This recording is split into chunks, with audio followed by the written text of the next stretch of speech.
Hey guys, I'm sorry I haven't uploaded a video in the past couple of weeks. The truth is, I've had it really rough the past week. This is the first week of school after March break, and I am just pooped out. I've been so busy this week. I had 3 midterm exams in a row, one on Tuesday, one on Wednesday, and today's Thursday, and I just got out of the last one. And all through March break I was studying for those exams, and I was studying this week too, as a matter of fact.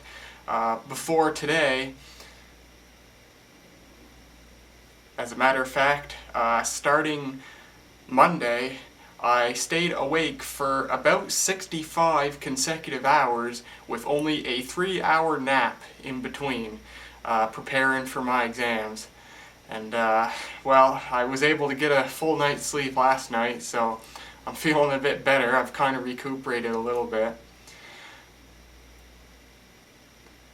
But another reason I haven't had a video up is the next video, and I usually don't tell you guys what I'm going to upload specifically for future videos, but the next video I've planned to upload is a review of my brand new cell phone, which, here it is. And that thing has taken so darn long to edit. First of all, the unedited video totals about 1 hour and 25 minutes. That's how much into detail I went on about that darn thing. And I'm trying to edit as much out as I can that I feel is not totally imperative to the video. I've so far gotten it down to about 55 minutes. I'm going to go over it one more time. But as you can imagine, having to go over an hour-long video in editing over and over and over takes a lot of hours. So yeah, that's why there's been no video. I planned that one to be the next, and it's really taken a long time to edit. Over the March break, I filmed no less than 3 videos about the Power Macintosh 7300. Those 3 videos, in their unedited form, total over 3 hours of video. And if that doesn't give you any indication, that should mean to you that the prognosis regarding the health of the 7300 is very, very good. But anyway, after I upload my cell phone review, I'll be editing that series of videos and getting all them up, hopefully at least one every couple weeks. But today, I figured for this, what should hopefully be a short placeholder video while I prepare the next actual video, I have discovered the actual purpose of the e-waste boxes that I have found in a building at school, and subsequently gotten a lot of really awesome stuff from, including the Power Mac 7300. Now, on the outside, you would think that the school is just providing those boxes just kind of a service, just to be nice, because all it says on the boxes is, you know, put your broken or, you know, your junk electronics that you don't want anymore in here, they'll be picked up and recycled, good for the environment, yada yada yada. Well, it turns out there is much more to those boxes than that message tells you. And I'll tell you the story. Monday, I went back there, first time I've been there since procuring the 7300, and I found that the boxes were empty. I've gone there several times before to find the boxes completely empty. I always figured, well, the recycling company came and cleaned them all up, and they went and recycled everything. It turns out that's not the case. When I went there on Monday, the boxes were empty, and then there's a room, a door beside the boxes, which for the first time that I had seen was open. I looked in this room. Holy crap! In the middle of this room, which is about the size of a small gymnasium, every electronic thing, everything that had ever landed in those boxes was there in a huge pile in the middle of this room. It was the size of a pickup truck. Holy crap! I couldn't believe it. It was the most tremendous, terrific thing I ever seen in my entire life. And that's where everything that has been in those boxes is going. It's not getting recycled yet. It's getting piled in this big room in this huge pile. And there's a reason for this, which I found out. When I looked in the room, there was a woman in the room, a staff member, presumably a staff member of the Faculty of Arts, who was taking a bag of junk that she had taken from another room, and she was dumping it out on top of the pile. And I knocked on the door and I asked her, I said, "Can you tell me what's going to happen to all the stuff in this room?" And first she said, well, it's going to be picked up by the yada yada recycling company and recycled. And then she said, but what we're doing with it right now, I'll tell it. I won't tell it in her voice, I'll tell it in mine.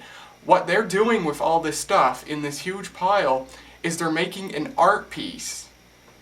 And the purpose of this art piece, it's going to be able to be viewed by the public eventually. And what they're doing with this art piece is they're making a statement about how wasteful humans can be, basically. They're demonstrating all this electronic stuff, which if it weren't for people going out of their way to recycle it, if they were just throwing it away, all that stuff just gets dumped in a landfill, and that's no good for the environment. So they're showing this huge pile of stuff which they've collected over the course of several months, to say, look at all this stuff that people might be just throwing away that could instead be recycled. And it's a very neat pile. It's actually an art piece. That's what they're doing with it. It's just a pile of electronics, but they're actually, you know, kind of shaping it up to make it a little bit neat looking. It's really cool. And they're going to be demonstrating it. What's today? March the 12th. They're going to be demonstrating it to the public on April the 9th. Anyway, this is what she told me. And I asked her, I went all out on her. I just said, well, I'll tell you the truth. I collect vintage electronics and computers and the like. For the past few weeks, I take a trip to the boxes about once a week, and if I see something interesting, I take it home with me. And I asked her, I said, you know, is this and luckily she made no bones about that at all. She was absolutely fine with that, and she asked me if I found anything cool, and I told her about a couple of small things I found, and then I told her about the Power Mac 7300. I said that was not only the best thing I've ever found in those boxes, but the best piece of vintage electronicry that I've ever found, period. And anyway, she was quite interested in that. And what she did was super nice, and I really appreciate it. She took my name and my student email address, and she told me, she asked me, because I asked her in the beginning, I said, would it be possible if I could take a look through this pile, and, you know, if I see something I like, take it. And she said, not for now, but she said after they're done demonstrating it in the public display, she said she'll email me, and then I can come and take a look at the stuff. And she asked me, she said, is there anything in particular that you'd be looking for? And, well, I mean, there's a ton of stuff that I'd be looking for in there, but I said old Macintosh computers, because that's definitely the best thing that I'd see in there. Because when I found the 7300, and here's another spoiler for the next video, I've since found a keyboard and mouse for it, and there were actually two keyboards there, so I figured there is probably a second Macintosh computer somewhere along there. And the woman confirmed this to me. She said, when I said old Macintosh computer, she said, well, there's actually another one. I think there's actually another one in that pile there. Anyway, she took my name and email, and she said when the art show is over, displaying this pile of stuff, she would email me, and I could go and look for this Macintosh computer. I hope, as an afterthought, I hope that she lets me look for other stuff too, but that's definitely awesome, you know, even if I just got to look for an old Mac. And yeah, that's super nice. So about a month from now, I'll be hopefully able to look through that stuff and maybe find another old Mac, assuming there's actually one in the pile, and maybe I'll find some other stuff too. I will tell you, I found an Apple multi-scan monitor, probably the original monitor that was used on the 7300, because that monitor was sold with the Power Mac 7300. I found one of those near the bottom of the pile, but all I can say is that's super nice of her. That's totally awesome, and I can't wait to hopefully be able to look in there for that stuff. I hope as soon as it's over, it's not, it's not immediately swept up by the recycling company. Probably I'll go there on April the 9th. I believe they are demonstrating it just open house to the public. If that's true, I'll go there and I'll take pictures and video for you guys. It's absolutely tremendous. And yeah, so hopefully I'll be able to do that. The only thing I'm worried about, this pile is literally the size of like a mid-sized car or a pickup truck. And if there's a Macintosh in the bottom of that, that means there's hundreds, if not thousands of pounds of weight being placed upon it. Yikes. So I might find a crushed Macintosh, I don't know.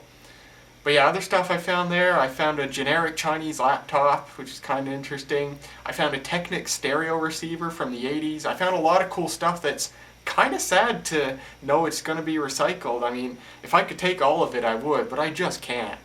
And of course, undoubtedly, some of that stuff there is now physically destroyed because it's, in the middle or on the bottom of a huge pile with hundreds of pounds of stuff on top of it. But anyway, I'm just rambling along, but that is the story of the e-waste boxes. That's what's actually going on. I think it's totally cool, and I think the reason they're actually doing it's really cool. I think it's actually quite a good cause.